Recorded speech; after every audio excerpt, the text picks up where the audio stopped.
पल पल करूं प्रणाम पिया, पल पल करूं प्रणाम। बोलो श्री प्राणनाथ प्यारे।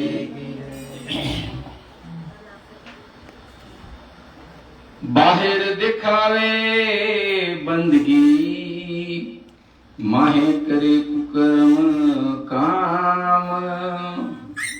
महामत पूछे ब्रह्म सृष्टि को, ए वैकुंठ जासी के धाम, ए वैकुंठ जासी के धाम। ए सूच कैसे होगी।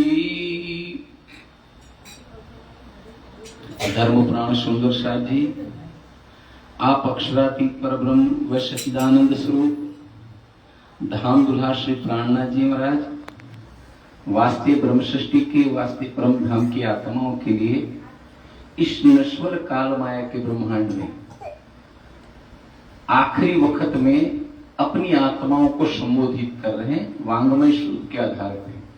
वांग्मय श्लोक क्या है? श्री कुलदेव।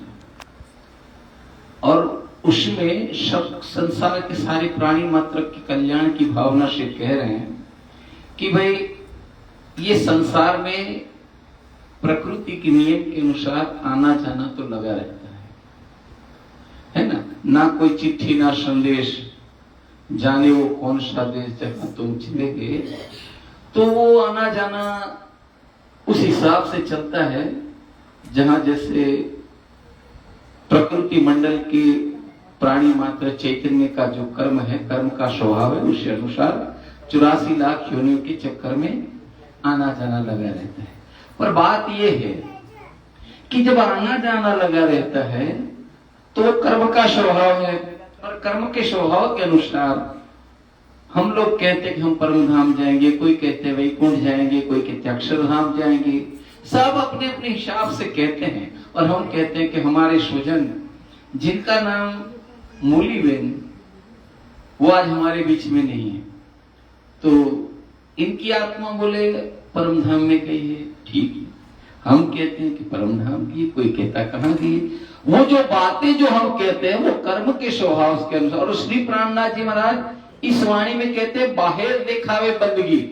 मतलब क्या हुआ कि तिलक छप्पा माला इत्यादि भजन कीर्तन करके जो लोग अपने को साध कहते हैं, सज्जन कहते हैं, जो लोग अपने को परमात्मा के करीबी मानते हैं, उनको महामती माने इंद्रावती बाई की आत्म इस संसार में पूछती है। महामती प्राणनाथ जी नहीं है। इंद्रावती बाई की आत्म को शोभा मिली, नूर हुक्म बुद्ध मूलवतन, ये पांचों मिल भी महामत, वहां शोभा मिली। और वो शोभा के आधार पर हम कहते हैं महामती जी हम सबको पूछ रहे हैं कि वो वैकुंठ जासी के धाम जो जैसा कर्म करता है बाहर दिखता है वैसा नहीं होता। महे मेले बाहर उजले वैसा नहीं होता। श्री प्राणनाथ जी के उनके कर्मों के स्वभाव अनुसार उनको फल मिलना है, या जो भी चीज है वो प्राप्त होना है। पर ये सूच कैसे होना? सूच माने स्वच्छ। हम लोग कहते हैं आज वो हमारे स्वजन का देहांत हो गया, धाम गमन हो गया, तो हम लोग कहते हैं सूतक लग गया। क्या लग गया? सूतक लग गया। तो वो चलो घर को धो लो, गद्दे धो लो, गादी धो लो, तकिए धो लो, घर में गंगा जल छिड़काओ, गौमूत्र से उसको साफ सफाई करवाओ, या गौ का जो गोबर है उससे लीप के वो ठीक ठाक कर तुम्हारे पवित्र हो जाएगा। ये पवित्र कैसे हो सकता है? क्योंकि जो स्वजन गया है वो पंचभौतिक तन, काया का नाम है वो पंचभौतिक तन है। आग, पृथ्वी, पानी, आकाश और वायु, ये 5 पदार्थ से बना हुआ शरीर है जिनका नाम है मूली। जो अंदर बैठी चेतना है उसका कोई नाम नहीं है। अब जो पांचों में 5 मिल गए हैं तो पवित्र कैसे हो सकता है? अगर उनके जाने से अपवित्र होता है तो वो कैसे अपवित्र हो गया? क्योंकि पानी तो पानी में मिलता है और पवन पवन में मिल जाएगा। भगवान कृष्ण युद्ध के मैदान में अर्जुन को समझाते कि ये पांचों चीज है ना, वो पांचों में समा जाती है। अर्जुन सारे संसार के धर्म ग्रंथ के पांचों 5 में मिल जाते हैं, तो फिर ये अपवित्र कैसे हो गया? जो हवा छू के आती है इंसान को, तो वो दूसरा इंसान भी अपवित्र हो जाएगा, वो हवा भी अछूत हो जाएगी, पानी भी अछूत हो जाएगा, घर के हर एक चप्पे चप्पे अपवित्र हो जाएंगे। तो क्या हम घर को गिरा देंगे? अपवित्र कैसे, सूतक कैसे लग जाता है? ये तो गरुड़ पुराण में वो बात लिखी है। गरुड़ पुराण कर्मकांड की नगरी है, वो कर्मकांडों से भरा हुआ ग्रंथ है। और श्री प्राणनाथ जी ने कहा, कर्मकांड कहीं खांडे की धार, गिरे कटे ना पावे पार। कर्मकांड जितना भी करते जाओगे वो पूर्ण नहीं होगा, जितना भी करते जाओगे कर्मकांड अधूरा रह जाएगा। और फिर वो देवी देवता जिनकी वे आराधना करते हैं कर्मकांड के माध्यम से, वो रूठ जाएंगे, आपका बेड़ा गर्क हो जाएगा। सारे धर्म ग्रंथ उठा के देख लीजिए, जितने राजा महाराजा देवी देवता भक्तों जिन्होंने उनका भजन किया, सबका बेड़ा गर्क हो गया, वो स्वर्ग और वैकुंठ तक पहुंच नहीं पाए। तो सवाल ये उठता है कि सूतक है क्या? तो सीधा साधा शब्द अर्थ है, शु माने अच्छी और तक माने वो समय। अच्छा समय क्या है? जब इंसान के साथ में कोई ऐसी घटना घटती है, अपना स्वजन छूट जाती, इससे और कोई घटना नहीं होती, वो समय है जिस समय में आदमी सोचता है कि मुझे भी इस दिन, इस घड़ी, इस पल, ये संसार के जितने भी प्राणी मात्र, सारे ब्रह्मांड के जितनी प्रकृति की शोभा, सबको छोड़ के एक न एक दिन जाना होगा हरी भरी फुलवारी ब्रज की। ये है जो बात सोचता है मन से, वचन से और कर्म से, जीव की चेतना हृदय द्रावक हो जाती है। रो के सोचता है, मुझे भी एक दिन तो जाना है, चलो मेरा विरोधी भी है पर मैं जाऊं उनके घर, बैठूं और सोचूं कि हे मालिक, मेरे से जो गुनाह हुआ इनके खिलाफ, उनके खिलाफ, तो मुझे माफ करना। ये सूतक है। वो सोचता है कि मुझे उस रास्ते पे जाना है। कौन से रास्ते पे? कि जहां ये चल के गए हैं, ना चिट्ठी ना संदेश, वो गांव गए हैं, हमें भी वहां जाना है। और श्री प्राणनाथ जी महाराज ने इस संसार में कहा कि ये जो संसार में सूच है, अपवित्रता है, अपवित्रता कैसे पवित्र हो सकती है? कबीरदास ने बेचारे सीधे शब्दों में कहा, गंगा गोमती नहाने से क्या फायदा होगा, है ना? 100 मन साबुन घसीने पछाड़े फिर भी क्या होगा? बाहर से उजड़े हो जाएंगे, अंदर तो निर्मल नहीं होना। और निर्मल अंदर से होना हो तो पाक न होइए पानी से, चाहिए अर्श का जल।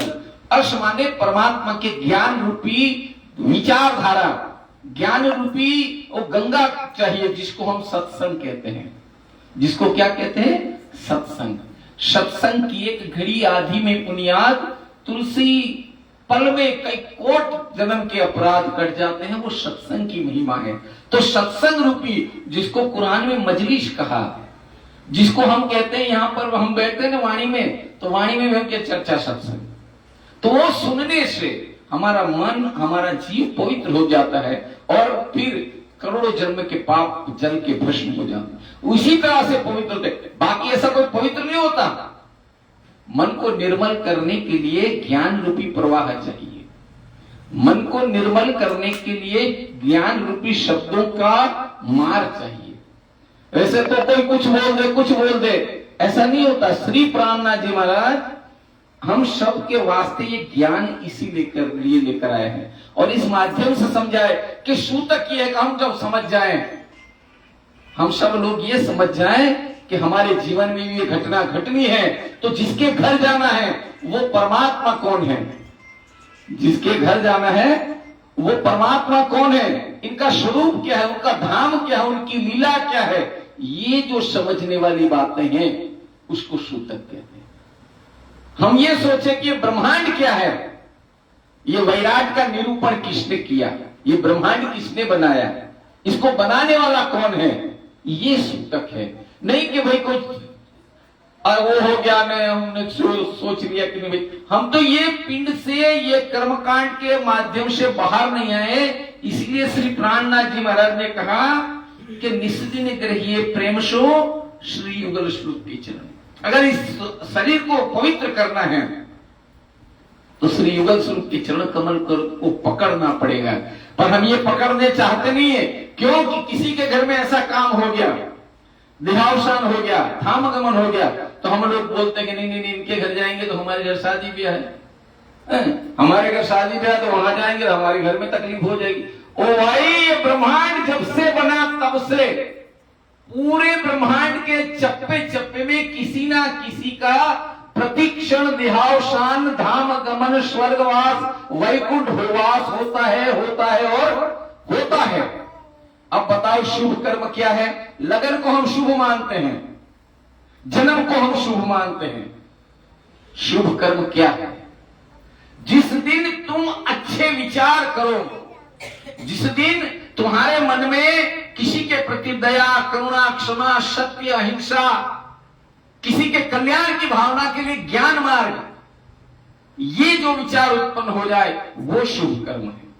श्री जी महाराज ने वाणी में इसलिए कहा शुभ कर्म नाम ना ले जाए, तेम अशुभ कर्म नीच, माने हमको नीच गिरा देगा, हमको नरक में ले जाएगा।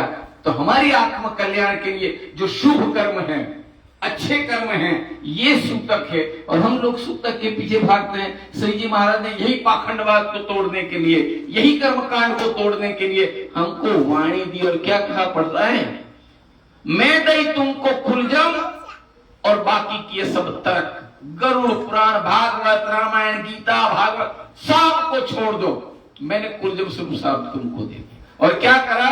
कहा कि पढ़ो मेरी कलाम को, मेरी वाणी को पढ़ो। आत्म तत्व का ज्ञान है, जीवों के कल्याण की भावना का ज्ञान है, सारे संसार को अखंड मुक्ति का ज्ञान है। वाणी में यही कहा कि सुख शीतल करो संसार। ये संसार शीतल तब होगा जब हम पवित्र हो जाएंगे। हमारे आत्म कल्याण के मार्ग पे जाने का मार्ग यही श्री प्राणनाथ जी कहते हैं कि ये इसीलिए ये संसार में जितना भी काम चल रहा है, जितना भी पदार्थ भावना चल रही है, जितनी भी भावनाएं चल रही है, वो सब पदार्थ के पीछे भाग रहे हैं। मोह के वश होकर के, अज्ञानता के वश होकर के चल रहा है। और मेरे प्राण के नाथ ने यह कहा कि मोह अज्ञान भ्रमना कर्म काल और सुन, ये नाम सारे नींद के निराकार निर्गुण। धर्म के आधार पे धर्म के 10 लक्षण है। ये शरीर को पवित्र कैसे किया जाता, बहुत सारी बातें लिखी हुई है, पर श्री प्राणनाथ जी ने सीधे शब्दों में कहा कि सुबह उठ के युगल स्वरूप के चरण कमल का ध्यान कीजिए, अहनिस अपने दिल में युगल स्वरूप की शोभा को बनाए रखिए, और सारे ब्रह्मांड में जो ब्रह्मात्माएं है उनको ब्रह्म स्वरूप समझिए, और इनके साथ प्रेममय व्यवहार से अपने मानव जीवन का कल्याण करें। इसी को सूतक कहते हैं। क्या कहते हैं? सूतक। ऐसा नहीं कि भाई मेरे घर में वो हो गया, मेरे को सूतक लग गया, 12 दिन के बाद सूतक मिट जाएगा, वो हवा वो पानी सब बदल जाएगा। नहीं, वो हवा पानी बदलने वाला नहीं है, वो तो ऐसा ही रहेगा, है ना। हवा वही है, पानी वही है, आग वही है, पृथ्वी वही है। हमारी भावना बदलनी चाहिए, हमारे मन की वो जो विश्लेषण की भाषा है वो बदलनी चाहिए, तभी हमारा आत्म कल्याण हो सकता है, अन्यथा नहीं हो सकता। बस इसी भाव के साथ हम सब लोग सूतक को समझें कि आज मिला है सखी, आज नहीं घड़ी पता नहीं कल क्या, है ना, क्या होगा कल, सुबह क्या होगा न जाने, जानकी ना थे सवारे सूत हवानो। तो जो घड़ी मिली है ना, वही उसको पकड़ लो, वही सूतक है। बोलो श्री प्राणनाथ प्यारे की प्रणाम। अभी वो सूतक भी आ गया है।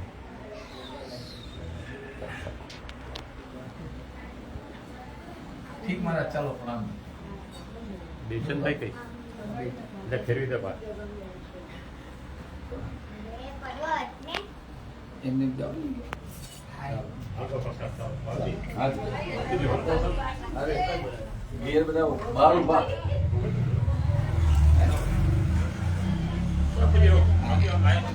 अरे भाई बाहर उभा, बाप जी भी बाहर उभा। अरे प्रसाद जी भोगत बाकी। अच्छा वो बाकी चलो बोलो